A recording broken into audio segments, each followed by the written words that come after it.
เมยสูงค่ะเมื่อได้เป็นวันที่23เดือนธันวาคมที่3ปี2026ในตอนได้เข้ามาถ่อมด้วยข่าวเงาโค้งใหญ่ๆตีหนึ่งที่เมืองสุดานยาปึดตึกถึงที่มีคนรู้เซ็งสาใจกว่า60ปลายปยก็เข้ามาถ่อมมาเลยเพียนว่าปัญหาปฏิฆาตอันเป็นว่าอยู่ที่เมืองสุดานนั่นมันแต่มาเมินหลายย้อนก็เปิดสั่งแลเป็นหลจังไหนค่ะเนาะอ่อนตั้งเปิ้นได้ก็มาถ่อมด้วยข่าวเงาก่อนค่ะเมื่อวันที่20เดือนธันวาคมที่3ปี2026ในมีข่าวเงาออกมาว่าตีโฮ้งยาตีหนึ่งอันมีไว้อยู่ที่เว้ง แอลเดนเมืองหลวงของแจเมืองดาร์ฟูตตอนวันออกนั่นถูกยาปึดตึกถึงที่มีคนรู้เสียงสาใจกว่าดีเอมันใน64ก็มาเจ็บเทียง89ก็ไลฮู้ว่าในคนอันรู้เสียงสาใจกว่านั้นมีป้าลูกหวาน13ก็โพจอยมอยา2ก็มอยา1ก็แลก้นเป็นอันมายุทธยาโตว่าอยู่ดีโค้งยาค่ะเจ้าหน้าที่ฝ่ายป้ายอยู่หลีเทียง8ก็ได้และหับมาเจ็บหาวแห้งว่าในคาออ เกี่ยวกับลอยลวงในค่ะอันเป็นจุ้มยิบกองกลาง RSF ในก็ไล่ออกมากล่าวแน่ว่าเป็นนำมือของทัพซึกสุดาน SAF ว่าไหนค่ะเข้าย่ำสืบมาในตั้งฝ่ายทัพซึกสุดานในก็เลยออกมาปากแปดว่าอ่ำใจนำมือเขาเป้าหมายที่อันเขาปึดตึกอันแต่มาได้ก็เป็นโคงปลิกอันมีไว้อยู่ดีหิมห้อมนั่นว่าจังไหนค่ะออลองปึดตึกกันปอกกำในค่ะเฮ็ดให้เตึกเคิกต่อโคงยาใน หลายเจิดหลายเปิงถึงดีโฮ้งยาหยาใน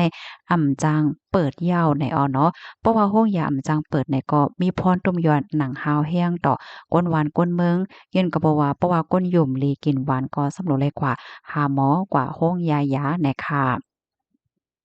นับตั้งแต่ปางตึกในเมืองสุดานแต่ขึ้นมาเมื่อพ้องเลือนโทนที่4ปี2023นั้นมีคนรู้เซ็งสาใจย้อนก็เพราะว่ามีลองปืดตึกในปื้นดีโฮงยาในสูงถึง2เฮงปลาย36ก่อในค่ะอออันเขาไล่ตรงหนึ่งปืดตึกตั้งนำมันได้ก่อ2ปาก13ปอกนะคะอธิกาเปิงลงมันในปี2025นั่นปีเลียวก้อยในมีคนรู้เซ็งสาใจสูงถึง1เฮง6ปากปลาย20ก่อค่ะ เกี่ยวกับเวลองในอยู่ที่ห้องการลงฝ่ายป้ายอยู่ที่ลมฟ้า WHO เนี่ยก็เลยออกมาลาดว่าลองเฮ็ดตั้งสร้างจังไหนในเนี่ยเป็นลองดีอันลีตกอกตกใจได้เด้ปื้นดีโฮงยาปื้นดีห้องการป้ายอยู่ลีว่าสังว่าจังไหนในมันอำกึ่งลีตกเป็นเป้าหมายในตอนของการเปิดตึกในค่ะอ้อเมื่อเหลียวในไลฮู้ว่าปางตึกที่ในสุดานในคณะเฮ็ดให้มีก้นไหลปลายเพในหมอก11ล้านก่อยาว และก้นวันก้นเมืองเทียง33ล้านก่อในจื้อเขาในก่อหบทบยาหลวงกับกินฝ่ายอาหาราตั้งกินเจอเขาในโหลตั้งจอยเทียมหนังไว้ไผ่เย้าในค่ะข้อมูลตอนในคาลิปมาที่ห้องการข่าวอาจารย์ศิราออกไว้ค่ะกำในเฮาคามาถอมมาเลยเพี้ยนด้วยค่ะนะว่าปัญหาปฏิฆาตอันเป็นว่าอยู่ที่สุดาในมันแต่มาเมื่อไหลในเนาะเมื่อกาก่อนป่นมาแล้วเจ้าในเฮาค่ะก็ใกล้ๆเลยยินค่ะนะว่าเมืองเขาในก็มีลองปึดตึกกันว่าสังว่าเจิ้นนายเนี่ยค่ะเนาะ ไอ้เกี้ยงว่ามันแต่มาดีโอ้ยก็ฮักกันเสียวก็ซ้ำขึ้นฮักหลังกันขึ้นเฮ็ดให้เขาว่าแน่ปางตึกปอกกำได้ได้ก่อแต่คืนเมื่อวันที่15เดือนธันวาคมที่4ปี2023เสลากยาวมาต่อบ่ถึงปี2026ในอ้อม ปางตึ้งได้ก่อมันเป็นวงกลางศึก2ฝ่ายค่ะเมื่ออ่อนตั้งเนี่ยเขาก็เป็นโอ้ยหลีกันนะเขาโฮมกันเสียก็ก่นปั้งแปดโหลงปองจึงเก่าเฮ็ดจังไหนคะนี่ฝ่ายที่1เนี่ยเป็นทัพศึกซูดานค่ะจือโดปอดฝ่ายอังกฤษได้ก็ว่า SAF นะคะฝ่ายที่2ซ้ำเป็นจุ้มยิบกองกลางค่ะเนาะ RSF นะคะเขา2ฝ่าย2จุ้มในเฮ็ดเนี่ยนะ ลวงตั้งดีอันเฮ็ดให้เขาผิดกันได้ก่อไหนเป็นย้อนก็เพราะว่าตั้ง2ฝ่ายในตกลงกันไลลวงโคมตับซึกSF เขาจู้ตั้งตับซึกอันเป็นเปิงลงมันอำนั้นก็เขาฮ้องว่าตับซึกหลักให้ในนั้นค่ะน่ะเนาะผู้ไลภัยซ้ำแต่เป็นก้นกุ้มอาณาอำนาจสูงสุดล่ะแหน่เมื่อว่าเขาตกลงกันไลเนี่ยก็มีลองปึดตึกกันขึ้นเสียงกองเสียงหมากก็ ออกมาเฮ็ดจั่งใดเหย้าไหนคะพี่น้องเฮาค่ะไอ้เกี้ยงว่า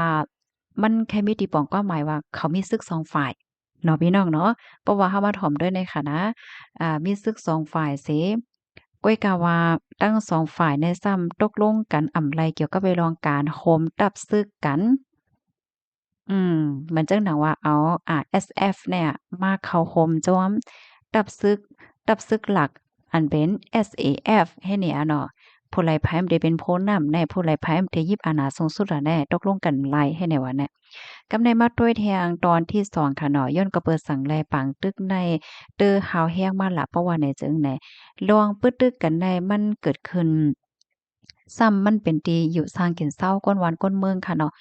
ว่าได้เป็นจอมโฮงยาห้าในตีกาท่าสังหาเฮ็ดแหน่มันก่อเฮ็ดให้ตึกเคิกดอกก้นหวานก้นเมืองตั้งนำตั้งหลายก้นเมืองก็ย่าจากมันเหี่ยวก็และรับพรตุ้มยอนกว่าจังนี้นั่นน่ะมันจังหนังเมื่อไกที่เฮาคาถอมกว่าตกแง่ที่โฮงยาเนี่ยก็เตื้อย่าก้นที่อันนี้ว่าอยู่ที่โฮงยาเนี่ยอ้อเลอเซนั่นไรฮู้เทียงว่าในปอตอนดาฟุตในขณะมันมีปังตึกวงกลางเจ้าคือว่าสังว่าเฮ็ดจึงไหนป้าคณะมันจึงว่าเจ้าเคินนั้นเจ้าเคินให้เนี่ยค่ะมีรองตรงหนึ่งเหมือนนะเผาหมู่ว่านหวายย่อก็มีรองแหมแปดก้นเป็นหมู่ตั้งนำตั้งหลายว่าสังว่าเฮ็ดจังเนี้ยค่ะกูก็ถึงตีเฮ็ดให้มีรองป่นแปนสมในศูนย์เป็นก้นแน่จันลกลมฟ้าจังไหนลูกกวนแย้วเฮ็ดไหนออก ไล่ฮู้ว่าพ่องย่ามมื้อเหลียวในสุดานเขาก็ไล่ครบทบยาลองกับกินลองอาหาระตั้งกินมีกลุ่มโทนเป้งป้อได้เลยว่าเป็นปัญหาใหญ่ลงจั้นลกลงฟ้าก็วานไล่นี่ออกก้นวันก้นเมืองหมอก18ล้านก็แน่เขามีอาหาระตั้งกินตาได้กินเนี่ยค่ะได้เลยว่าขาดแห้งแต่จังแหน่นะย้อนก็เพราะว่าเปิ้นตีการพกซ่อมเนาะบ่ได้เป็นพกเข้าหั้งว่าเฮ็ดให้มันก็ไล่อะเนาะก้นวานเขาจังพกอีหลี ให้ย้อนว่ามีเพปังตึกกว่าสังหวาจังได๋ในออเข้ามาด้วยสายงานเงาลายปี2026เนี่ยค่ะดีเว้งหลง ค่าทูมเนี่ยก็เย็นเป็นเมืองตีเหมือนจังหน่ะว่าเมืองห้ามกว่าเนี่ยค่ะย้อนก็บ่ว่ามีลองปึดตึกกันกว่าตึกกันมาว่าซองว่าเฮ็ดจังเนี่ยค่ะมีก้นหวานก้นเมืองอันไรปล่อยพาเฮิรนเยเสียก็เงิ่งปลายเพใน